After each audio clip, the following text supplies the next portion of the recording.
case study on geothermal power plant. In this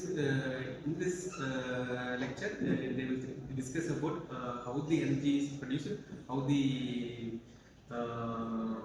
power is extracted from the geothermal, what are the main components of the geothermal power plant, what are the different types of geothermal power plant, and finally their advantages and disadvantages.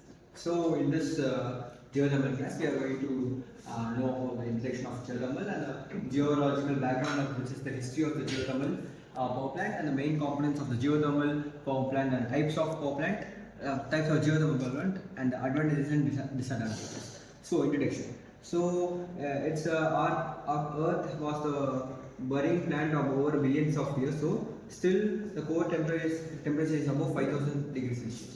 So what is geo? Geo means earth and thermal means heat. So which is a combination of geothermal. The earth heat from the earth's surface which is taken out to convert the heat energy into electrical energy. This is geothermal energy. So geothermal energy is the energy contained as a heat in the earth's interior. So geothermal energy is the energy extracted from the heat stored in the earth's surface. The geothermal it is derived from the within the earth's technical activities. So which is the plates movement of the plate. Due to movement of the plate, occurred since the planet was created. So it is also known as solar thermal absorbed by the earth's surface. So here I am going to know about the geological background in which the earth radius is approximately 6,370 kilometers. Inside it is divided into three parts, which is crust, mantle and core. The crust is some crust starts from 7 km under ocean and 50 to 65 kilometers up to it. And the mantle is 2,900 kilometers. It lies under the crust, and the core, which is center of the Earth's surface, which is 4,000 degrees Celsius hot and 3.6 million bar. So this is the Earth's surface, and it has divided into three parts, which is crust, mantle, and core. We have core divided into two parts, which is outer core or inner core. The outer core is here, and the inner core is deep inside the surface. The main components. Now we are going to see about the main components of the geothermal power plant.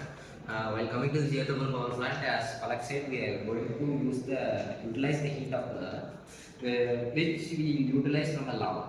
Lava, in the sense, which is erupted from the volcanoes. But here we are not using the same lava. This is a different, which is called as magma. The magma is used as the base raw material heat of a heat source we require.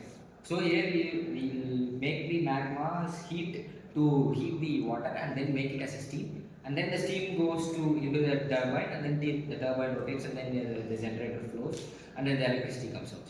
So now we are going to see about the production well, and then the separator, the heat exchanger, steam turbine, condenser, generator, injection well. Now we are going to see about the production well. The production well is this source of the steam, where we take the water.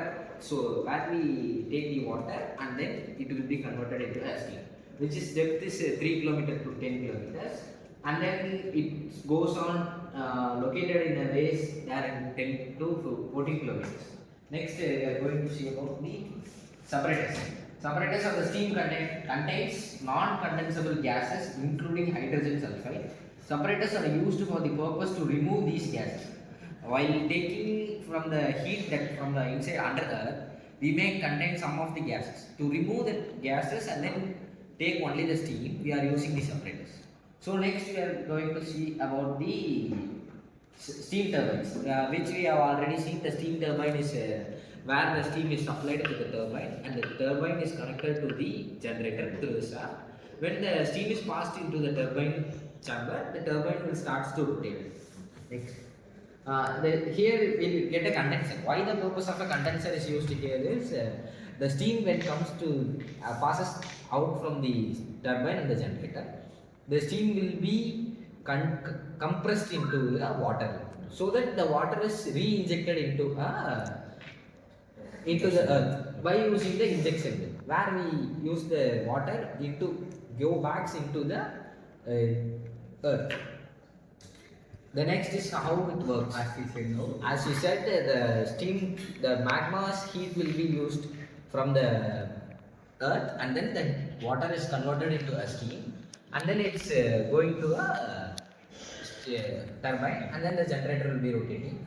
Hence, the electricity is produced. This is the working of this. So working. So coming up to working, we will see about advantages of thermal energy. As our friend Rajul said, it works upon the injection, sucking of some coal. Okay. The advantages are there will no chance of contamination or solid change. Okay. Next, no nitrogen oxide and sulfur oxide, less acid rain. That is no, it will not take some nitrogen oxide and sulfur dioxide. Next, binary plants have no carbon dioxide. However, others have 0.2 will be kilowatt hydrogen. Okay. Next, we can see the comparison of gas emission. Gas emission will be low. So it will be in comparison of cost. It will be in low cost. Next slide. The environmental impacts. Disadvantages are low risk. Advantages. Low risk of water contamination and it will make some low air pollution, but there will be some air pollution. Okay. Most of the major noise pollution are during construction only. While construction, it makes some noise pollutions. Okay. Next, coming to landscape impact and land usage, it needs some more area of land to construct those turbines and condensers. Next, coming to thermal pollution, it is one of the biggest concern due to considerable loss of thermal heat. So thank you, Lachin. Okay. So this we have come to conclusion. So we are coming to conclusion, and there are different types of turbines we have seen, Kaplan turbine and Francis turbine. So as per that, this is also one of the type of turbine. So we can, every turbine is running with some type of energy like kinetic energy, hydraulic energy. So tides, we are gaining some power with some energy by using generators. We are converting an energy to another energy by the generators. So like that, we are getting that core crust mantle. So inside that volcano like heat, using the thermal structure to as an heat energy. So we are converting the heat energy to heat the hot water. So it has supplied to the generator. So generator is giving us an energy. Then it has been condensed by cooled by a condenser, and we have resupplying to the ground. So this is the concept of this geothermal turbines. Thank you.